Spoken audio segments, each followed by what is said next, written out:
আসসালামু আলাইকুম ভিউয়ার্স, চলে এসেছি আমি আজকে আপনাদের সাথে আমের আচারের রেসিপি একটু শেয়ার করার জন্য, একদম সহজভাবে। এই দেখেন, এখানে আমের আচারগুলা বানানোর জন্য আমি এখানে আম নিয়ে নিয়েছি। এই আমগুলোকে কিন্তু আমি আগে ছিলে এগুলাকে চামড়া সহ দিয়ে নিই। তো এই দেখেন, আমগুলা কিন্তু একদম সফট সফট হয়ে গিয়েছে। এটার সাথে কিন্তু আমের আটি নেই, তো আটি ছাড়াই কিন্তু আমি এগুলাকে নিয়েছি। তো এই দেখেন, চিনি দিয়ে কিন্তু আমি রাত্রেবেলা এগুলোকে ভিজিয়ে রেখেছিলাম।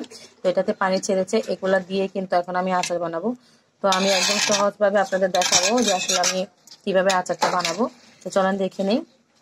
তো এখানে কিন্তু আমার 4.5 কেজির মতো আম আছে, 4.5 কেজি বা 4 কেজির মতো হবে। তো চিনির পানি দিয়ে ভিজানোর কারণটা হচ্ছে কিন্তু আমটা যখন আটি থাকবে না, আমগুলো কিন্তু একটু শক্ত শক্ত হয়ে যায় চিনি দিয়ে ভিজিয়ে রাখলে। তো এই জন্য আমি চিনি দিয়ে ভিজিয়ে রেখেছিলাম। তো চলেন চলে যাই রেসিপিতে। তো এই দেখেন, পরিমাণ মতো কড়াইতে আমি কিন্তু তেল দিয়ে দিয়েছি, সরিষার তেল। এখানে কয়েকটা কাঁচা শুকনো মরিচ আর কালো জিরা দিয়ে দিলাম। তো আপনারা কিন্তু এখানে গোটা পাঁচফোড়নের দিতে পারেন, আমি কিন্তু এখানে গুঁড়োগুলো দিব। আপনারা চাইলে দুইটাই ব্যবহার করতে পারেন, গুঁড়া গোটা। আমি একটু শুধু গুঁড়োগুলাই ব্যবহার করবো লাস্টে। তো এগুলোকে একটু ভেজে নেব। তো এখানে দেখেন সরিষা বাটাটা আমি ব্যবহার করব আচারে। তো এই দেখেন, এখানে আমি কতগুলো গোটা রসুন ব্যবহার করলাম, কেননা গোটা রসুন এখানে আপনারা কিন্তু ব্যবহার করতে পারেন, আবার নাও করতে পারেন। আমি বাটাটাও ব্যবহার করব। আপনারা কিন্তু এর থেকে বেশিও গোটা রসুন ব্যবহার করতে পারেন। রসুন কিন্তু রসুনের আচারের মতো এটা ব্যবহার করতে পারবেন।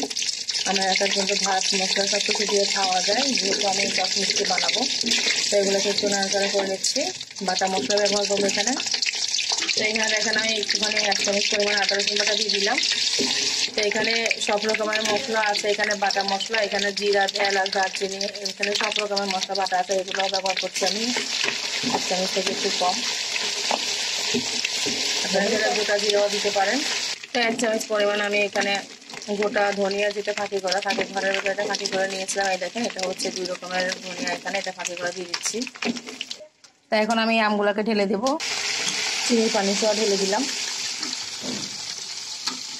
তো এই দেখেন, আপনারা কিন্তু চিনিটা কিন্তু এভাবে না দিয়ে গোটাও দিতে পারেন। আমি কিন্তু চিনিটা মেখে রেখেছিলাম, আমের যেহেতু আটি ছিল না, তো সেই জন্য আমি এভাবে মেখে রেখেছিলাম যাতে শক্ত হয়ে যায় আমটা।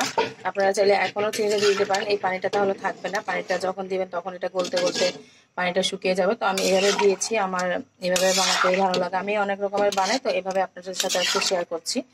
আপনারা কিন্তু এখানে চিনির বদলে গুড় দিয়েও বানাতে পারেন, গুড়ের আচারটাও কিন্তু খুবই মজার হয়। তো এখানে আমি 1 চামচ পরিমাণ হলুদ ব্যবহার করছি কালারের জন্য। আপনারা চাইলে ফুড কালারও ব্যবহার করতে পারেন। তো আমি হলুদের গুঁড়ো দিয়ে দিলাম। তো চিনির পানিটা শুকিয়ে যাওয়া অবধি পর্যন্ত আমাকে একটু অপেক্ষা করে নিতে হবে, পানিটা শুকিয়ে যাক, তারপর দেখাচ্ছি। তো এই দেখেন, আমার আমটা কিন্তু প্রায় শুকিয়ে গিয়েছে পানি, আচারের আম দেখেন। এখন আমি সরিষা বাটা দিয়ে দেবো। তো এখন আমি এই সরিষা বাটাগুলো দিয়ে দিচ্ছি এখানে।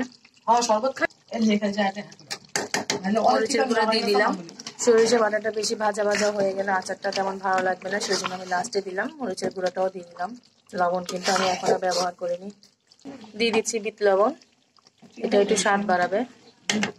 তো এই দেখেন, আমার আচারটা কিন্তু প্রায় হয়ে গিয়েছে। আপনারা ভাবতেছেন যে গলে গেছে, দেখেন এখনো কিন্তু গলে নেই, একদম গোটা গোটাই আছে।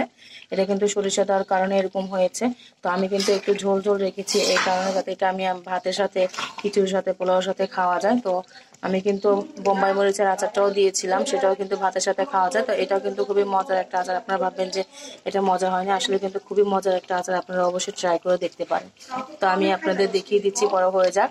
আমি এখনো কিন্তু মশলা দিইনি, এখানে কিন্তু গুঁড়া মশলা এখনো ব্যবহার করিনি। এটা আর একটু শুকাবে, আর একটু শুকানোর পর তারপরে কিন্তু আমি মশলা দেবো, মশলাটা ব্যবহার করবো। মশলাটা লাস্টে দিলে কিন্তু আপনার মশলার ফ্লেভারটা থাকে, আগে দিলে কিন্তু ভাজা ভাজা হয়ে গেলে সেটার আর ফ্লেভারটা থাকবে না। এই দেখেন, আমার সবগুলো আমি কিন্তু গোটা গোটা আছে, দেখতে পেরেছেন।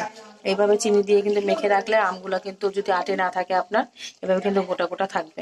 তো আর একটু শুকিয়ে যাক, তারপর আমি আপনাদের দেখাচ্ছি। আর আপনারা লবণের পরিমাণটা কিন্তু আর চিনির পরিমাণটা আপনাদের মতো করে দিয়ে নেবেন। আমি কিন্তু চিনিটা আর ব্যবহার করিনি, আমি এইটুকু মিষ্টি রেখেছি। এখানে কিন্তু 4 কেজির ভিতরে আমি 5 কেজির থেকেও অনেকটা কম দিয়েছি, আমি টক মিষ্টি বানাবো সেই জন্য।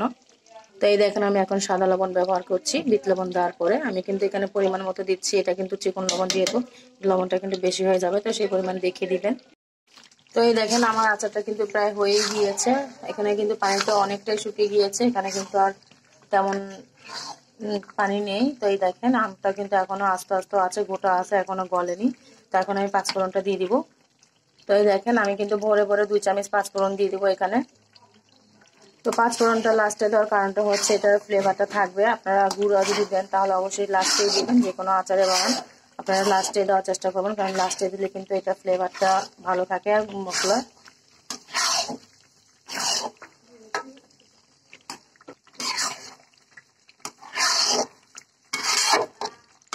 তো এই দেখেন আচারটা কিন্তু হয়েই গিয়েছে। এই দেখেন এটার কালারটা কিন্তু আমার মোবাইলে আসতেছে না ভালো করে। তো এই দেখেন কালারটা কিন্তু খুব সুন্দর এসেছে, হলুদ কালার। তো আমার মোবাইলে ভালো করে দেখা যাচ্ছে না, সেই জন্য আমি আপনাদের বোঝাতে পারছি কিনা জানি না। তো আমার ভিডিওটা ভালো লাগলে কিন্তু আপনারা অবশ্যই একটা লাইক কমেন্ট শেয়ার করবেন। তো এই দেখেন আচারটা কিন্তু এখনো গলে যায়নি, আমগুলো দেখেন একদমই গোটা গোটা আছে। তো আপনারা এইভাবে আচার বানিয়ে কিন্তু সারা মাস বছর ভরে কিন্তু আপনারা স্টোর করে রাখতে পারেন।